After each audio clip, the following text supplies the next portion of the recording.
guys, good morning. So today we are going to be going over something called angles of elevation and depression. And I know that sounds really weird, but I promise you, based on your performance yesterday, you are going to rock this. Everything is going to be good. So when we finish this lesson, the things that you will be able to do are you will be able to use your angles of elevation and depression for applied mathematics problems, and you will also be able to solve problems using your right triangle trigonometry. So that is the concepts that we went over yesterday. So just as a review for the concepts that we went over yesterday, I told you yesterday that these will be forever etched in your memory. You will never forget them. Even when I wasn't teaching, I, for some reason, remembered the SOHCAHTOA. SOHCAHTOA. Those are our relationships, our side angle relationships in a right triangle. So I don't want you to go around telling everybody SOHCAHTOA, but that should be in your brains to remember for you to remember, what are the ratio relationships for those trigonometric functions. So for sine, we know that the sine of an angle is the opposite side over the hypotenuse. The cosine of an angle is adjacent over hypotenuse. And the tangent of an angle is opposite over adjacent. So we have to remember those relationships today as we go over this concept of angles of elevation and angles of depression. So the very first thing that we want to keep in mind when we are looking at this concept is we need to define what's called the line of sight. We need to define what's called the line of sight. So, formal definition of the line of sight is the line from the observer's eye to an object. The line from an observer's eye to an object. Now, normally, what we want you to assume for these types of problems, when I am looking at something, it is usually like if I have a horizontal line, I'm looking straight at it like this. This is a horizontal line of sight. So just pretend that if I were looking, it would follow along this horizontal line of sight. So we're going to look at what happens when my line of sight changes from being horizontal to either going up or going down. So that's very important. So what does all of this mean to you? Well, an angle of elevation, formal definition, is the angle between the line of sight and the horizontal of the object being observed. So, I'll look at this picture in a second. But if I were looking this way, this is my horizontal line of sight, and then I saw something up in the corner of the room, my line of sight would change from here. As I look up, my line of sight would change. And then that angle that exists between that horizontal and my line of sight would be what I would be using for my angle of elevation. So, horizontal. Oh, let me look up there at that corner. I made an angle. That is my angle of elevation. So that fancy term that you thought was going to be hard is not difficult at all. Angle of depression doesn't mean that you're sad. It means that instead of me looking up, I'm going to be looking down. So, horizontal. Oh, I see something on the floor. I made an angle of depression because it went down.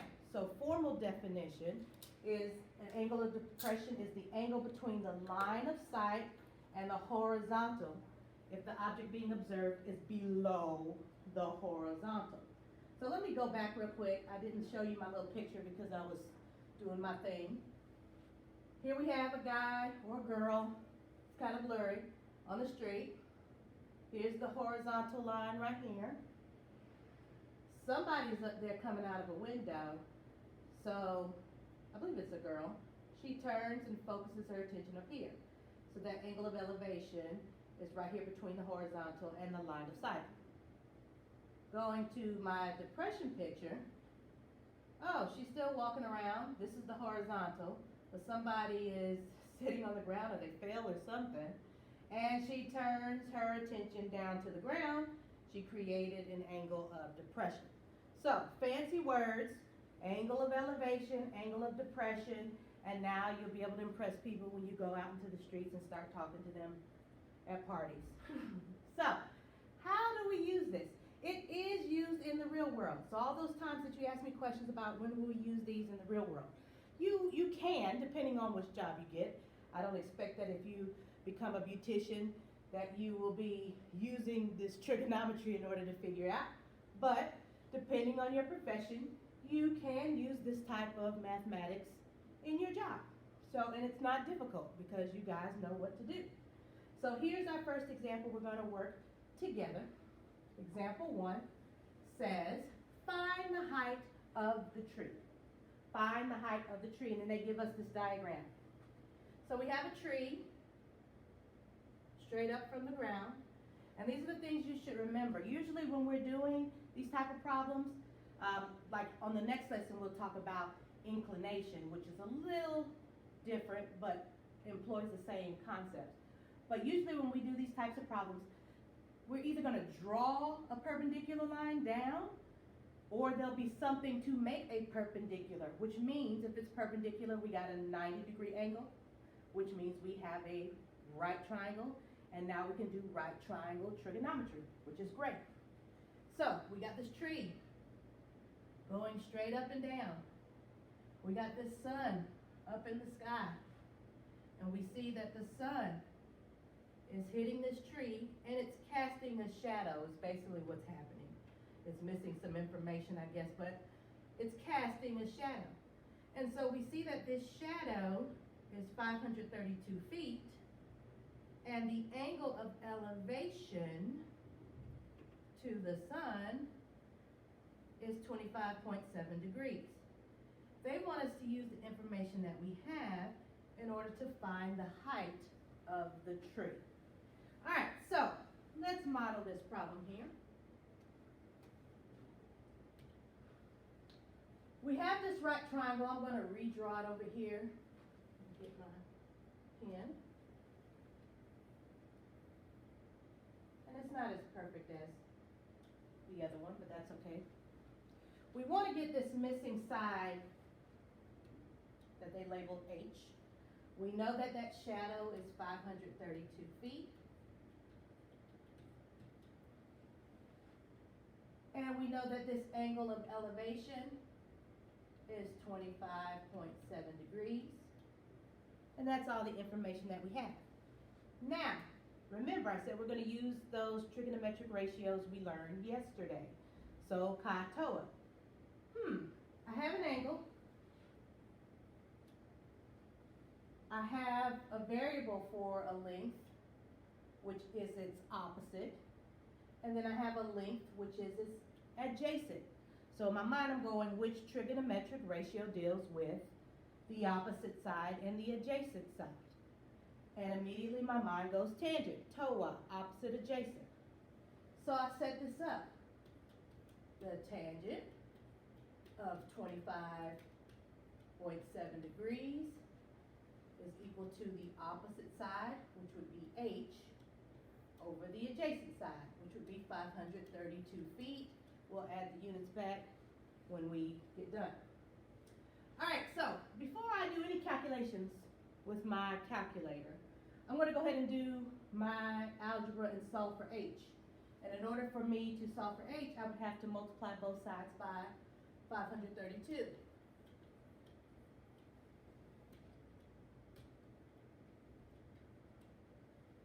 So basically, H is going to be 532 times the tangent of 25.7 degrees, and that will give me that height.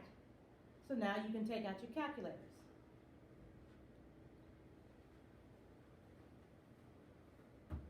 So let's see if I can get this. All right, make sure your modes are in degrees. So hit your mode check, mine is in degrees, and then you're ready to go. So we just want to do 532 times tangent of 25.7 degrees. So we have 532 times tangent, and we want that 25.7. We don't have to put the degree symbol because we made sure our mode was in degrees. Hit enter. And now we have the height of the tree. Now, that's a bunch of decimal places. And you're going to ask me, what do we round to? And I'm going to tell you, well, since the shadow was in whole feet, give me the answer in whole feet. So the height of that tree would be 256 feet. So katoa. Use your ratios, fill in the information, use your algebra to solve for the missing value, and there you go. So that was example number 1. We're going to take a look at some more examples. We're going to clear that screen.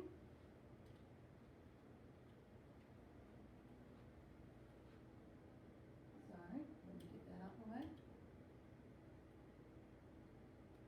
There we go. All right, let's head to example. All right, so looking at example 2, we have no picture, which means we have to read. And so once we read it, we should create our own picture just so that we can understand what's happening. All right, without the picture, sometimes we start to get some of the stuff mixed around, and we want to make sure that we can see what's happening. So let's look at example number 2. Joanna knows that when she stands 134 feet from the base of a flagpole, the angle of elevation to the top of the flagpole is 27 degrees. Here's the kicker. If her eyes are 5.4 feet from the ground, draw a picture to model her situation and find the height of the flagpole. So, don't freak out on me. We are going to draw this picture and it will all make sense. We have a flagpole. And Joanna is 134 feet from the flagpole. And Joanna's going to be a stick figure. And that's okay. All right. Now, we see with our eyes. So her normal horizontal line of sight is right there. And that is 134 feet from the flagpole. She looks up to the top, creating an angle of elevation. And that angle of elevation is 27 degrees. Now, let's get these missing pieces over here.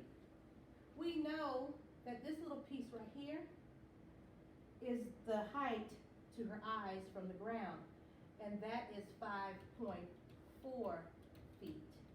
But we don't know the height, the rest of the height, and we'll call that x.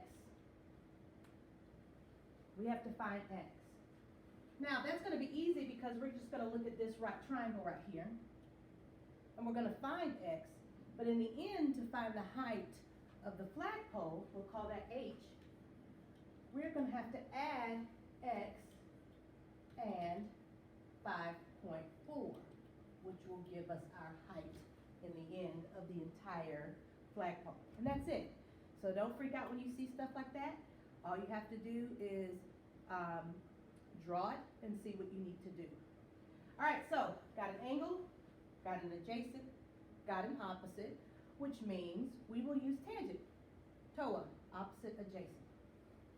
So we know that the tangent of 27 degrees is equal to opposite over adjacent. So that would be x over 134. To solve for x, we would multiply both sides by 134.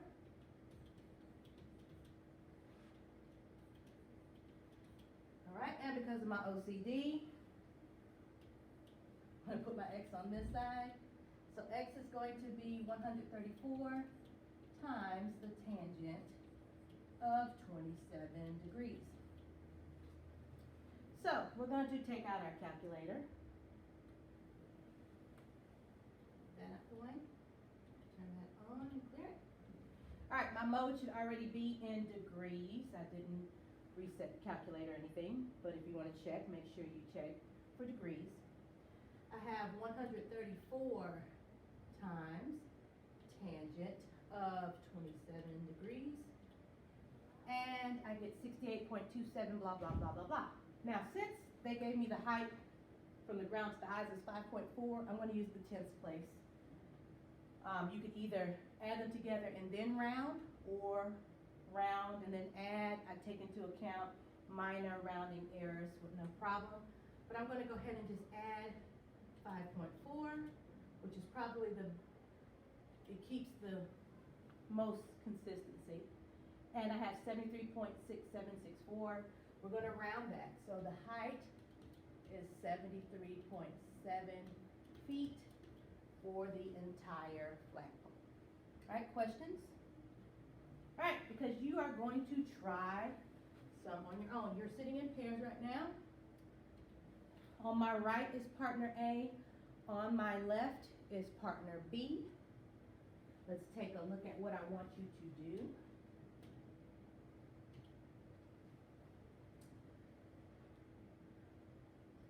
All right, we have two problems. Partner A is going to start by solving the first problem. You're going to actually explain it as you solve it. Explain it to your partner B. If you get stuck, you may ask partner B for assistance. But partner B, please don't give them any information unless they ask. Let them work it out. Once partner A is done, we'll switch, and partner B, you will work on problem number 2. Same rules apply. Now, if the both of you get stuck, raise your hand. I'll be around to assist you. But try to work it out on your own without me first and see how far you can get. I will give you 4 minutes per problem, so I'll set my timer on my watch for 8 minutes. I will remind you at the 4-minute mark, and then we will go over both problems together. Okay? All right, begin.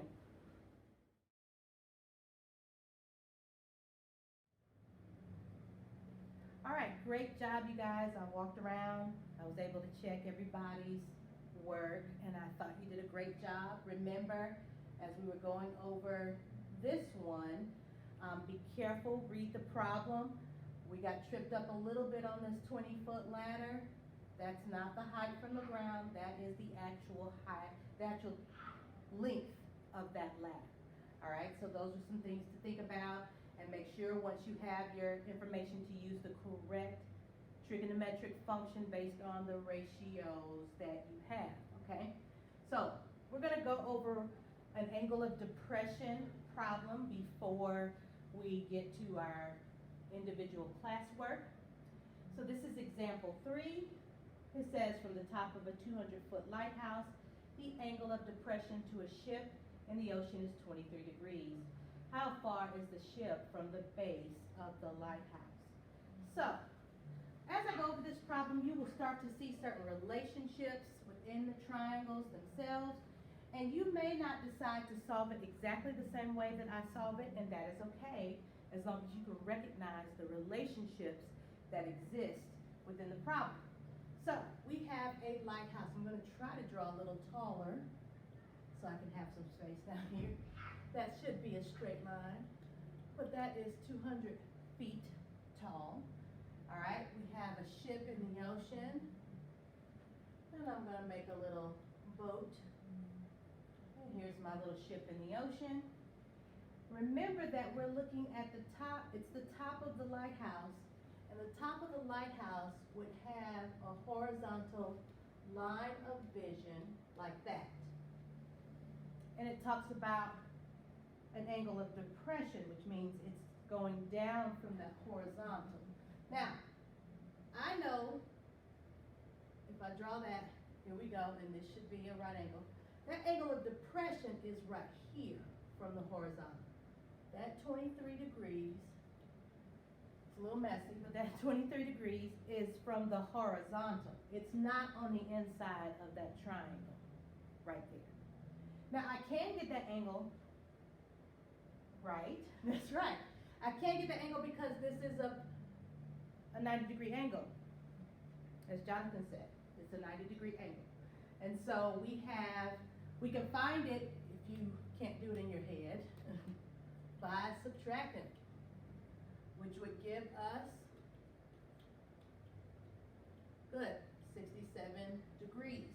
So this angle right here is 67 degrees. This angle right here is 90 degrees. I can find that angle, which would then become an angle of elevation, if I were looking up. And we can still use it. You just have to use them correctly.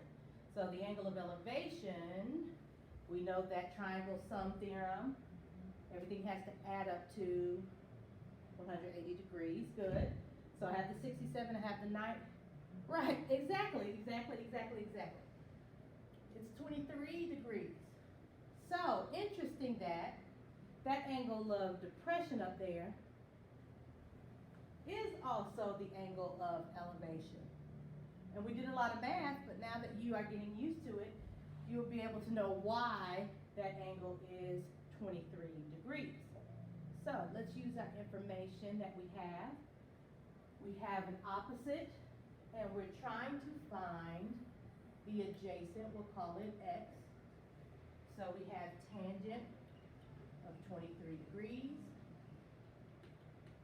is equal to 200 over x. Now, this is a slightly different setup than what you had before. Be careful. You can't go through multiplying by 200. It will not get you to the correct answer. Remember, we're trying to undo this, so I'm multiplying both sides by x. And you'll find a little interesting thing here. After you do a couple, you'll start to ask me questions about, can I do this? So I'll let you figure that one out. That cancels out. So we have x times tangent of 23 degrees is equal to 200. And here's where students make mistakes, so be careful. I want x. I would have to divide both sides by tangent of 23 degrees. Not 23, but tangent of 23 degrees. So, what I do in my calculator, just to be safe, when I'm doing my division, I make sure to put parentheses around that whole tangent thing, because sometimes we make mistakes and it won't calculate correctly, so be careful. So we're going to pull out our calculators.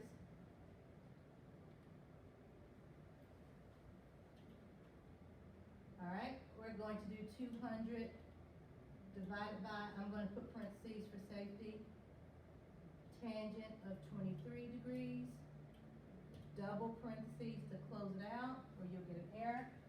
Since it's in whole numbers, I'll round to the whole number. So I find that that ship is 471 feet from the base of the lighthouse. All right, any questions? All right, so before I set you free to do your individual work, let's just simply review what we learned and how we learned it and what we need to do. So how do we tell whether an angle is an angle of elevation or depression? It depends on where it is from the horizontal. So angles above the horizontal line are considered elevation. Angles below the horizontal line are considered to be depression. And how do I find missing links when solving angles of elevation and depression? Remember your trigonometric functions and your ratios. Make sure you use the correct one so that you can get to the correct answer.